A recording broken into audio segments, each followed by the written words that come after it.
etc.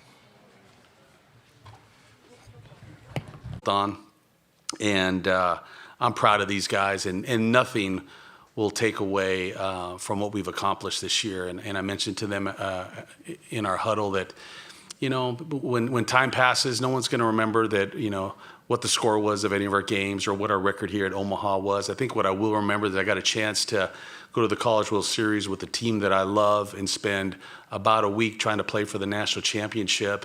And along the way, we won the Pac-12 title, we won the Pac-12 tournament title, we won a regional, we won a super regional to earn the opportunity to come here. I don't think we could ask any more from our guys. And sometimes the game rewards you, or it falls in your lap. You're just going to play well and kind of get on a run. As I mentioned, like in '87, I think when we got here and won the title, we didn't play our best, but we hung around long enough and finally played really good baseball by the end. And sometimes you got to find a way to win and just kind of hang around, and then you'll play your best baseball at some point during the tournament. We were still battling to try to find that.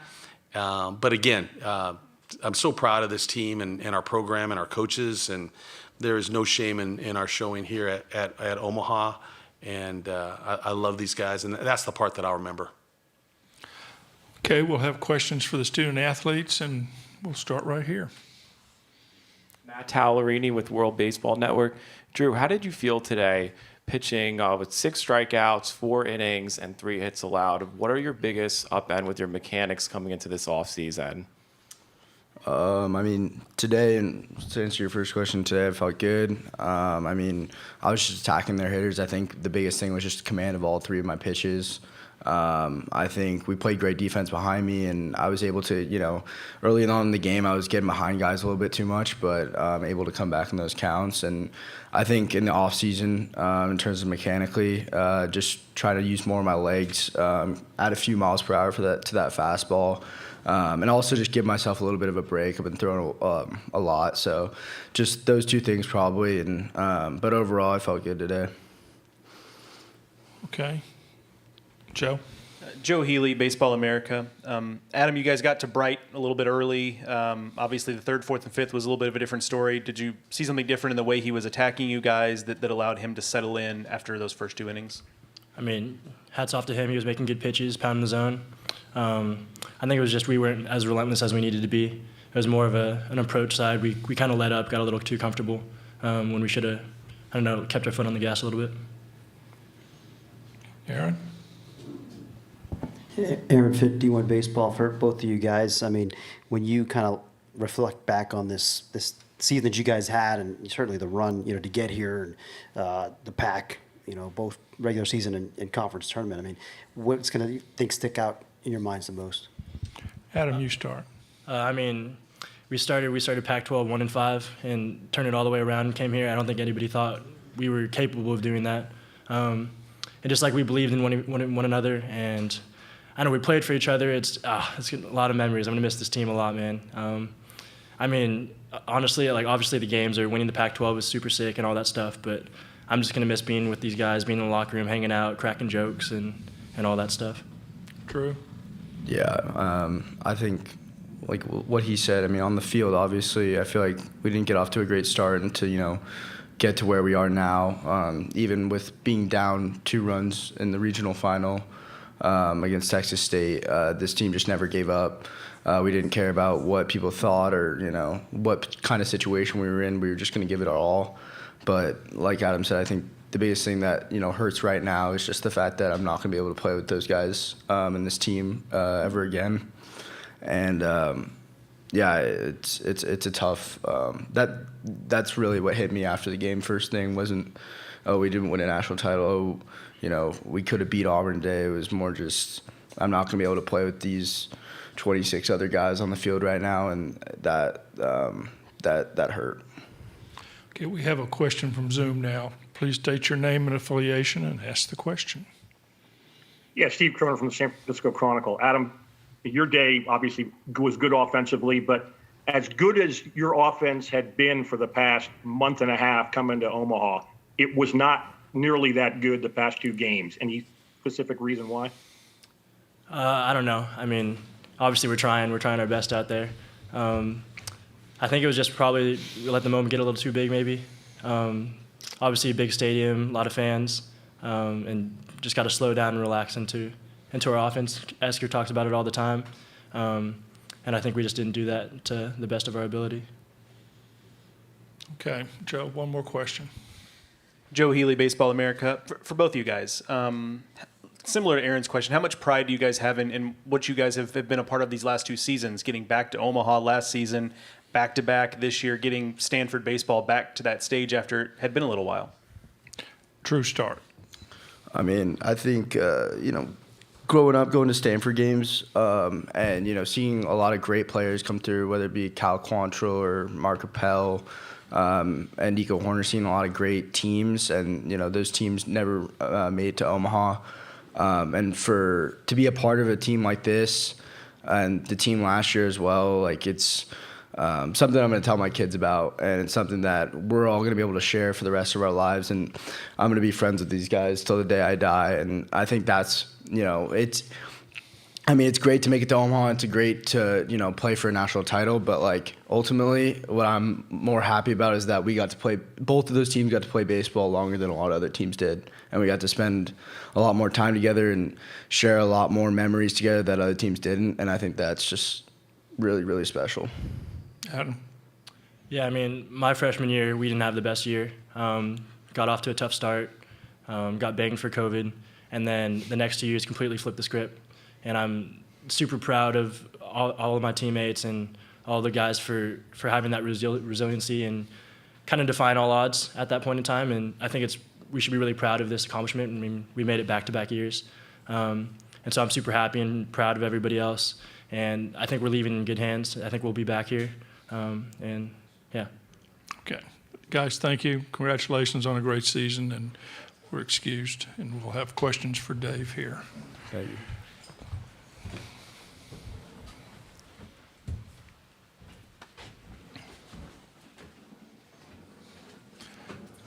Okay.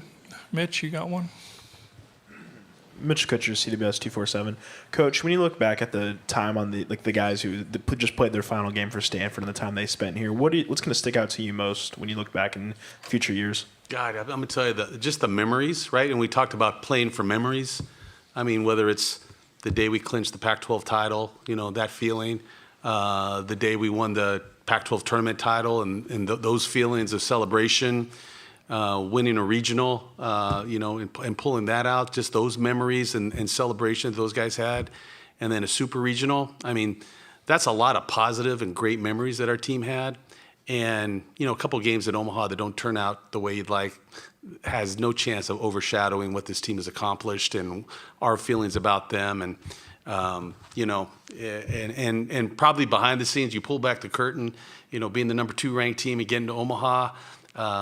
I think our coaches, and we all take pride that everyone had that perception of us. But, we almost feel like if we can do it with the pieces we had now, look out. We're in pretty good shape. Okay, Eric? Hey, Dave. Eric Sorensen of D1 Baseball. You kind of answered a little bit of it just now, but you're one of the most positive guys I know. So what's your positive spin on this? Like the state of the program now. You've been to 2 straight trips here to Omaha. What's it going to be the key moving forward, coming back again next year or in the years ahead? Yeah, you know what? I think continue. Obviously, Coach Thomas Seeger does a tremendous job recruiting. Does a tremendous job preparing our pitchers.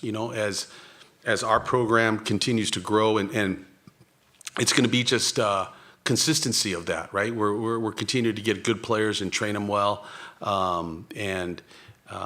I feel great about where we're at as far as getting the last 2 years to Omaha, and probably not have our pitching staff as stacked as we would like to when we get here, but good enough to get to Omaha and compete. And and I think we have pitchers who are here now that will, with improvement, are going to be the type that will be able to emerge to the front line and help us even more than they did this year. And I don't even feel like it's positive spin in the sense that I just, like I said, this team has accomplished so much, and to have culture changers like Brock Jones. I mean, we're going to miss a guy like that, but that's a generational type player that we had a chance to coach. And you don't get a player like that who's the most talented, who's the hardest worker, and he's an unbelievable student, and he keeps everybody loose, and he's the biggest advocate for what we preach and backs whatever the coaches say. You don't always get that, and to have a guy to be, to come into our program with one idea is get to Omaha, and to see him fulfill that prophecy and work for it and try to gather the guys around him to do that. His imprint and mark will be on the program for as long as I'm there. And, and that's when you have a strong program, is when people leave your program and the players and the coaches feel like, how are we going to replace that guy? Versus, thank God that guy's gone. It's going to be way better without him, right? You never want that guy. And so we have a lot of those, depending on the Cody Huffs, who will probably have an opportunity to sign, and Alex Williams, just senior after senior. And I'll be honest, our program, to the point is, we have people who impact our program who don't even play. I mean, they're just energy and work ethic and positivity. They show up every day, and they make it impossible for the guys who get to play that they get to take a day off, because if they're inputting the effort, the guys who represent them on the field, there's a little pressure for them to make sure that they can keep up with the guys who don't play. Okay, we got a Zoom call. Name, affiliation, and question, please. Yeah, Steve Kroner from the San Francisco Chronicle. Dave, first, congrats on a great season. If you were going to use, you've probably touched on this in the last 10, 15 minutes, but if you were going to use 4 or 5 adjectives to describe the 2022 Stanford Cardinal, what would those adjectives be? God, well, one of the, and I don't even know if they're adjectives, and I should, because I went to Stanford, but I'm going to give you 5 words that I'm going to remember, right? And one is just, I talk about memories all the time, and just the memories that we created with this group are some that I will never forget, right? And with people that I will never forget. The toughness that we talk about, just the guys who bought into being really good at the confrontation of baseball, and they really trusted us that what we were doing was going to help them get better. And I think the trust factor of our players with our coaches, whether it's our hitters with our hitting coaches and myself, or with the pitchers with Coach Eager. I mean, that trust factor is you have to have that in order to let us coach them pretty hard. I think the brotherhood, and I'm always going to say that, the brotherhood that our program has off the field, in the locker room, outside, off the baseball field, is something that it's been a focus of mine, that we need to have good people that will bond together and maybe have an understanding and empathy with each other, that they can be closer than just teammates. And that's one of the reasons we're here, and to say that we have all the mechanics necessary to be a top 8 team, or for the country to think that we're the number 2 ranked team in the country, that has everything to do with our culture of our program, and not necessarily anything to do whether we were that team on paper. Okay, we have time for one more question back here. Jake McKeever, CWS 247. Coach, what was kind of the message today following the first loss? Because it seemed like the team kind of came out with a little bit more fire today. So what was the message? We talk a lot. We're just getting back to ourselves, right? And we do such a good job competing and trying to stay loose, and just try to bring our real selves to the field. I thought, Drew Dow did a great job allowing us to just come out there and try to get into the flow of the game. And they just won a couple of the bigger moments, right? They won a couple of the bigger moments. I think the runner at third, less than 2 outs, and infield in, and they get 2 of the best hitters in the country out. That's a big moment. And then we have the bases loaded, and maybe be able to just knock the lead down a little bit, maybe get them a little worry, and weren't able to do that. And then quite frankly, right, them coming up with big hits, and I say it all the time because it has to happen on our side.